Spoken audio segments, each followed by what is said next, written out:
Welcome to Satisfied, a monthly program on the Generation podcast, designed to offer practical tools based on biblical principles so that anyone can experience full purity and lead others to do the same. Welcome to the Generation podcast. This is Ryan Swanson. We're standing here live for, I think, the third annual live podcast here at the Generation Youth Summit 2024. And I'm looking at, I don't know, probably, what do you say, 60 to 70 in here? It's a pretty good group, and they're still filtering in. So appreciate everyone that's come out here. If you're just tuning in and joining us via the podcast, I'll explain to you what I just explained to them. We're going to have a Q&A time in just a bit. We have a threefold purpose to this podcast. If we can get to all of them in the short time that we have, about 25 minutes.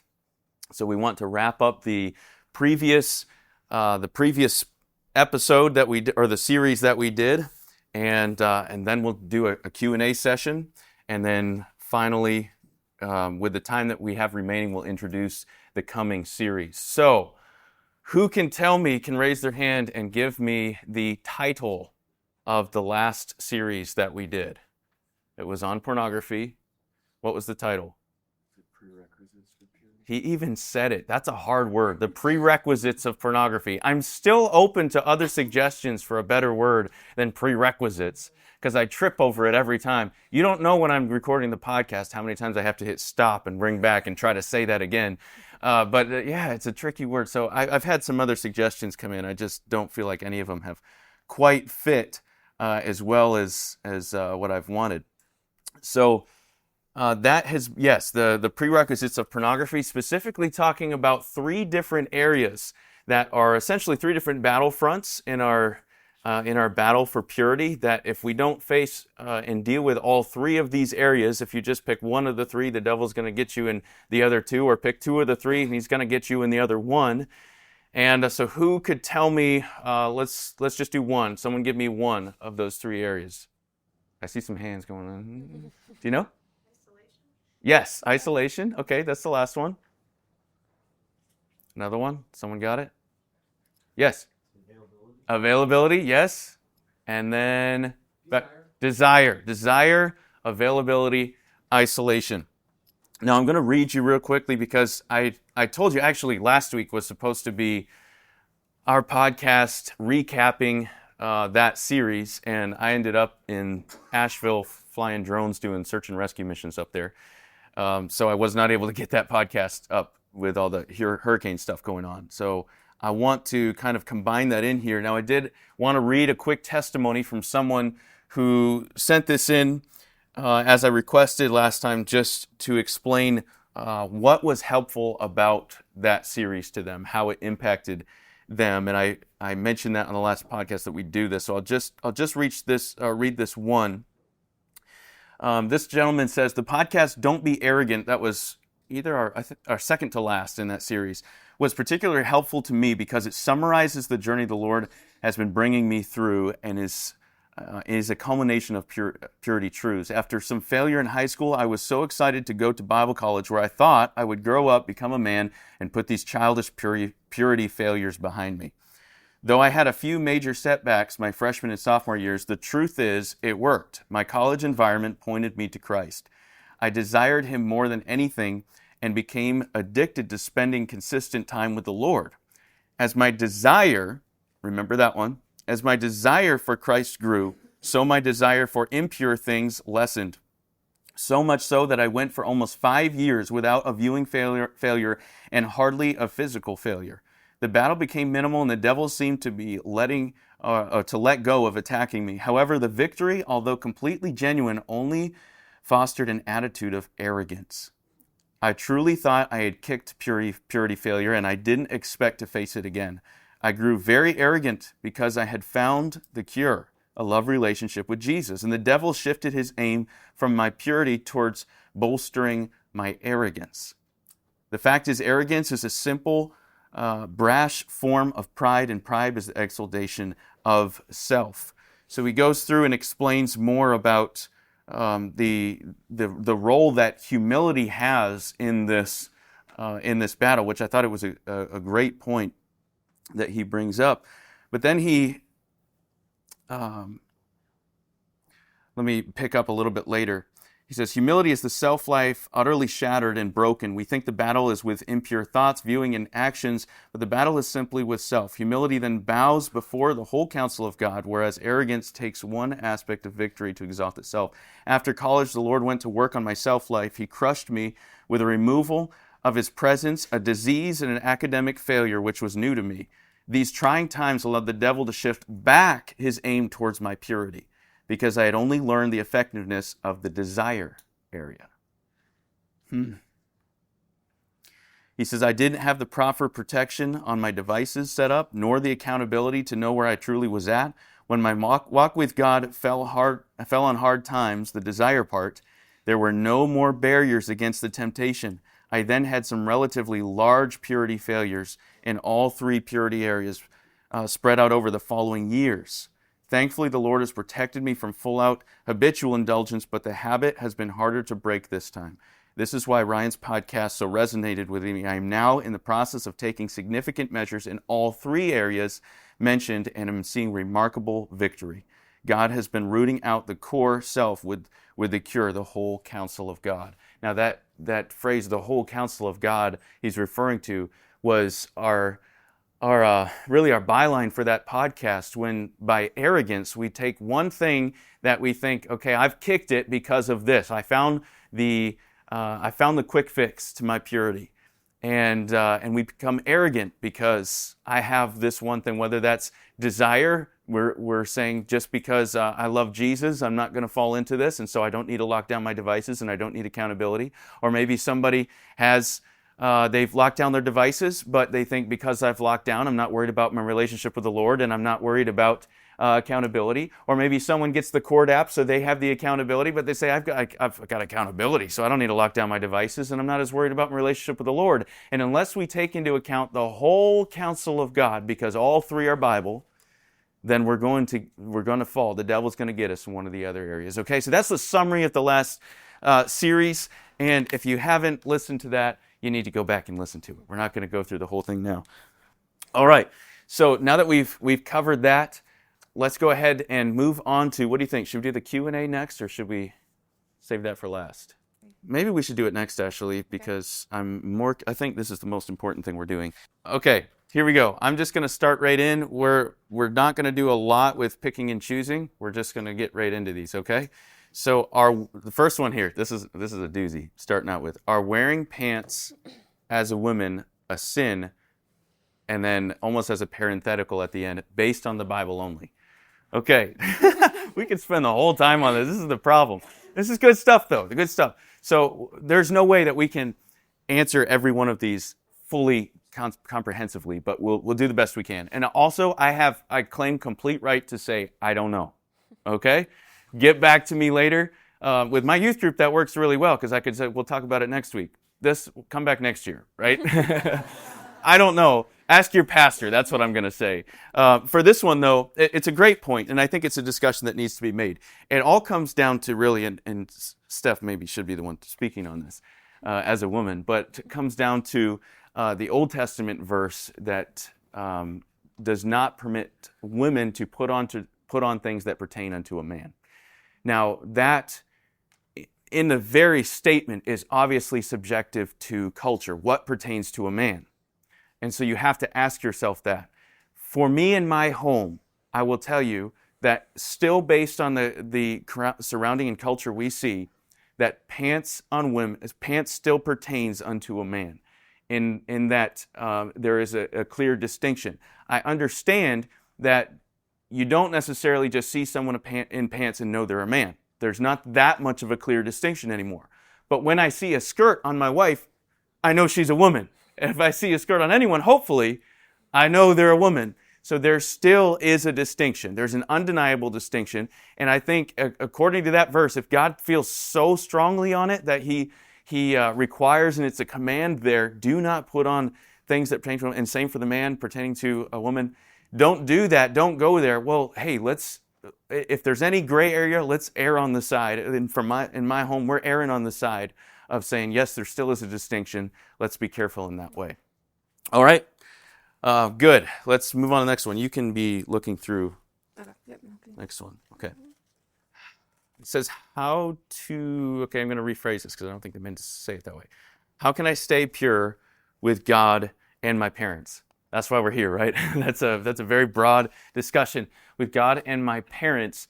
Let me focus on that aspect because maybe they're targeting that a little bit more. What role do our parents have in our accountability? Anything? Yeah, big time. Now, I appreciate the previous session, and we're going to be dealing with that more tonight. That doesn't mean our parents are our God to us. God never intended for them to be everything to you, because then when they fail and something happens, your whole world comes crashing down. That's not how it was intended to be. You need a relationship with God. He's going to be the end and the means of your purity. But parents do have a big role. I think in years past, we focused on confession a ton, as in this was the answer for our purity.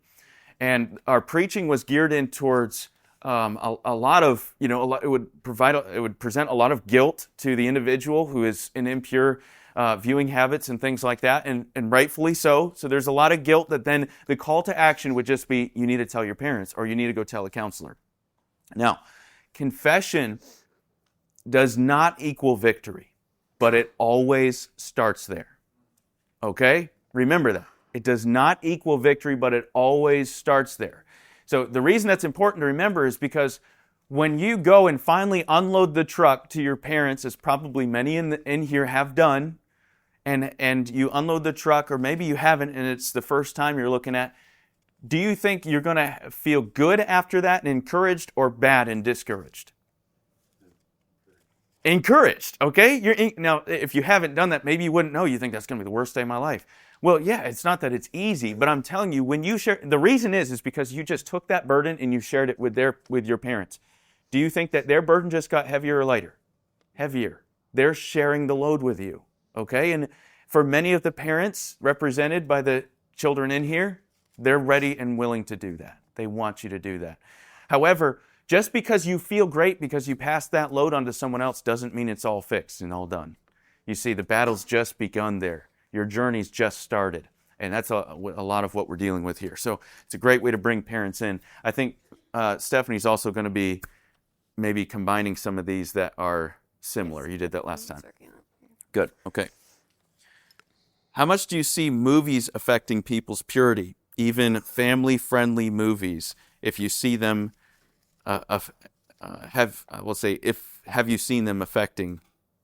Oh, if you've seen them affecting too, family-friendly movies. When we get people on the Court app, we don't just rate ourselves as far as we did great or we had an absolute failure in viewing pornography. There's a scale that we rate ourselves on. The reason is because there's a whole lot of steps that you pass through before you end up in relapse. And one of those, for many of us, comes in our entertainment choices. When we become accustomed to things that maybe the first time you saw it or heard it or whatever was, oh yeah, I probably shouldn't be doing that. But then as you justify it in your mind and hear it more and more, well, so-and-so does it and they watch that movie, so what's the big deal? Yeah, it kind of turned me on in the wrong way, but I mean, other people are doing it and it doesn't seem to be affecting them, so maybe it's just, I just need to get over it. That's the Holy Spirit tugging at your heart. And yes, even, how would you define family-friendly movies? Because it's all by a different standard, right? And you've got to decide for you and your home what that's going to be. But I was talking to someone a couple years ago who had in his family grown up watching movies, and we were talking to him right after a message Dr. Jim had preached on it and made the statement, you're going to run out of innocent movies really fast. Really, really fast. And I talked to this individual afterwards. He says, that's totally true. It's totally true.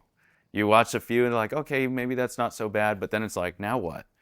And it's not that the movie department nowadays is getting any cleaner.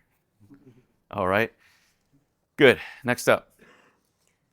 What should you do if you are struggling with emotional purity and can't get your mind off of someone? I'm actually going to defer to my wife on this one because I'm sure she struggles getting her mind off me. Oh. Yes. That's right.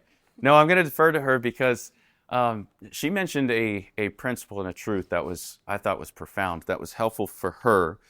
Whenever she noticed something in a guy going through college, you know what I'm referring to? Mm-hmm. Take it away. Okay.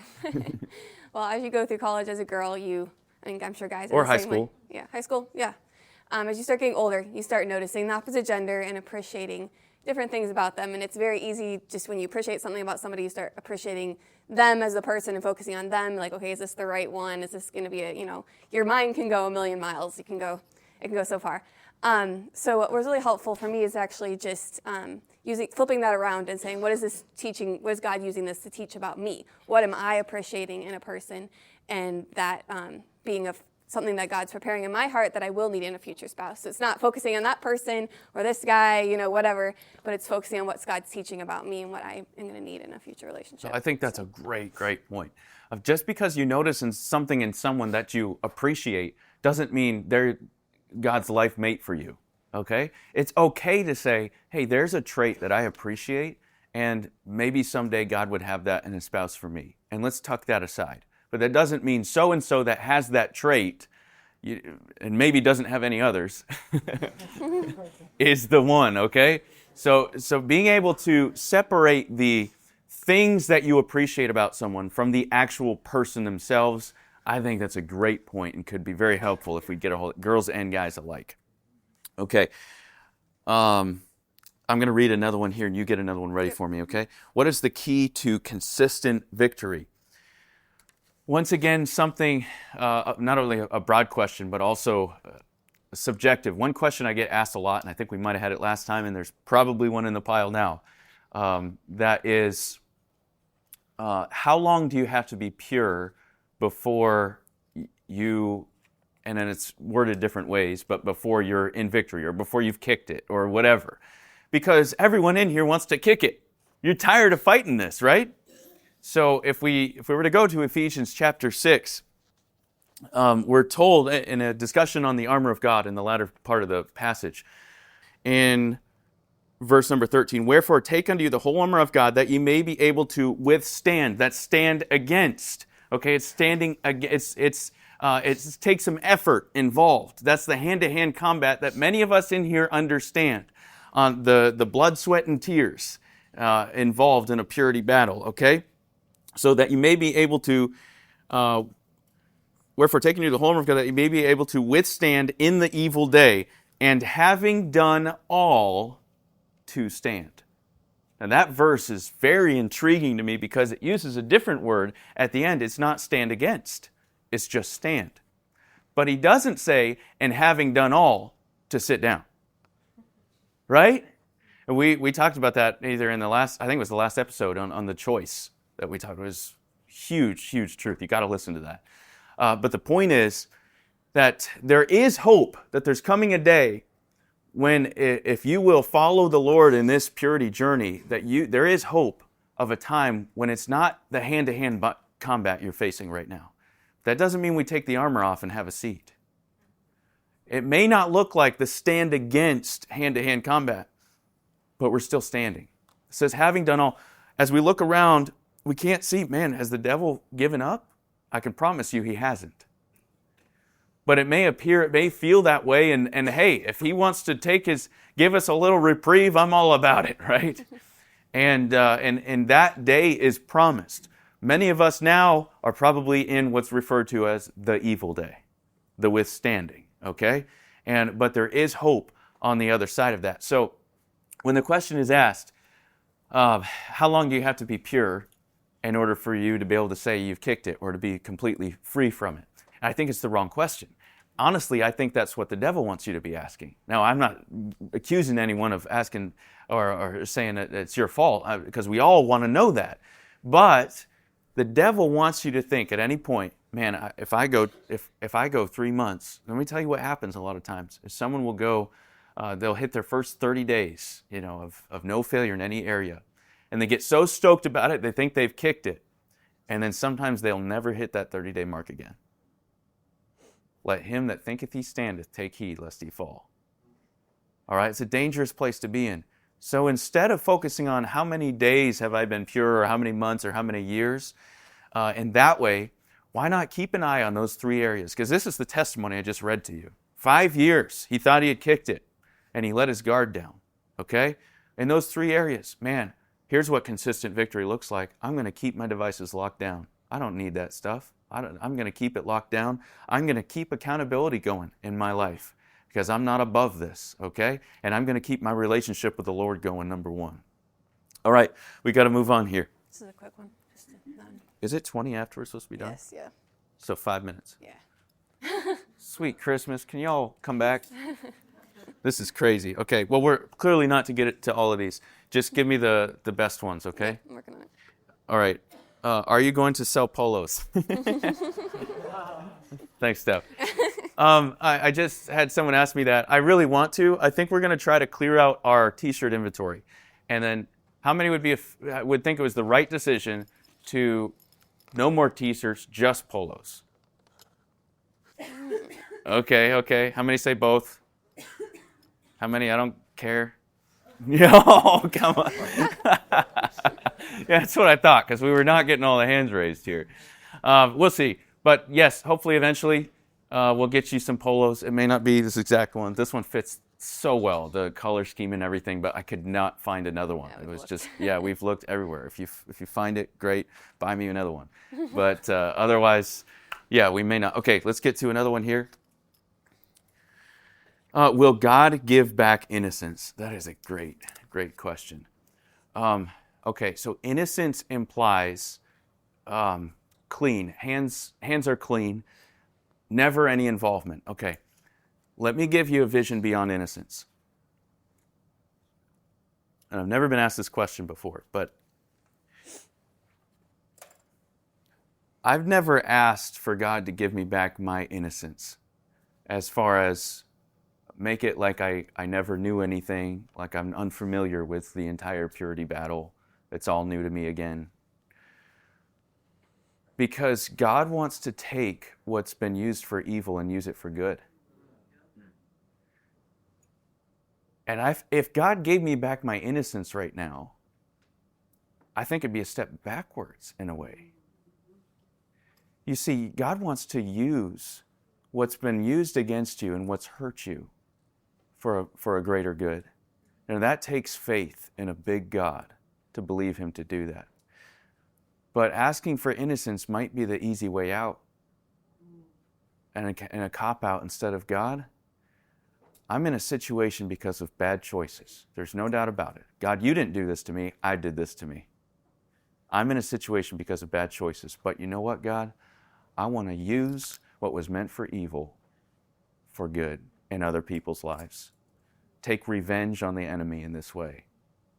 Does that make sense, guys? And see, this isn't something relegated to preachers. This is anyone. That's why, like with the cord, for example, we really encourage you to, if someone's invited you to be in their accountability group, then before long, you should be seeing other people like, I wonder if they need help.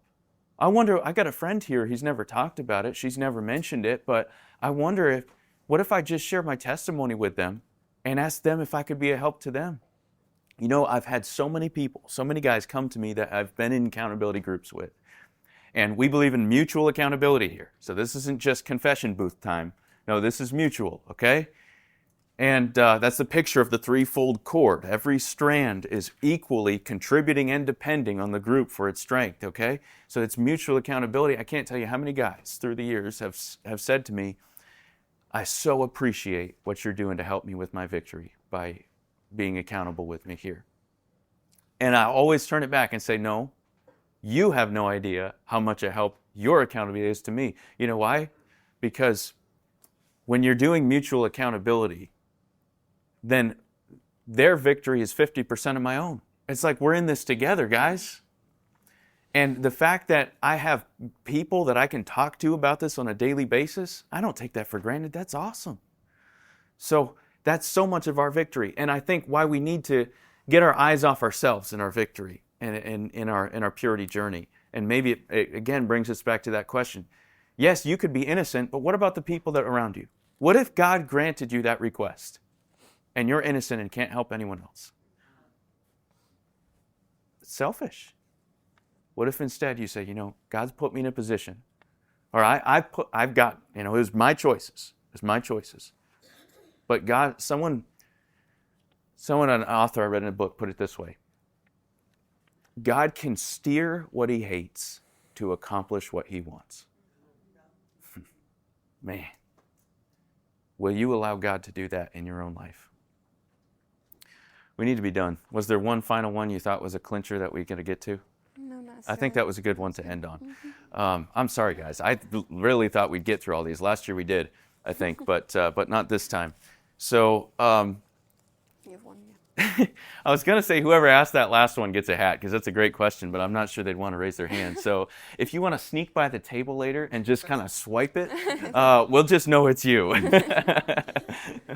But anyone here is welcome to get a sticker. So come by the table after the service this evening to get that. The next series is going to be on the thought life. This is something that I get questions on more than anything else. And our first episode is going to be why I get questions on this more than anything else. I don't think it's always because it's the main issue. Okay, so we'll deal with that. Sometimes it's because maybe it's the easiest issue to talk about. But it does imply that there's a greater root issue, and we're going to get to that. We're going to be talking about how to deal with thoughts that has a source and an apparent temptation, and some that are just out of nowhere. Because the way you deal with those two are very different. Very different. Okay? So we'll be dealing with that in the coming weeks. We will go through all these. Maybe we'll be able to answer some on the podcast here coming up, if there's some really great questions in there to hit on. I will for sure look through all those that gave a suggestion for a topic. Did we get some of those? At least one. At least one. Okay. So we'll be sure to go through and review those as well. Let's have a word of prayer and we'll be done. Lord, thank you for how you've led in this time. And I pray that for each one of us, Lord, as we just hit on for a couple minutes, for each one of us that are in a position now we'd all love to be out of, but Lord, would you use what the devil has meant for evil and allow us to take revenge on that and to help other people that are here, people that are not here, to bring them along in our purity journey as we follow you. We pray this in your name. Amen. Thanks for joining us for this episode of the Generation Podcast. If you've been blessed or helped in any way by this episode or any other episodes, please consider sharing what God has done in your life. Your testimony could be exactly what someone else needs to take their own step out of the boat. To share your testimony, please visit thegeneration.org/testimony.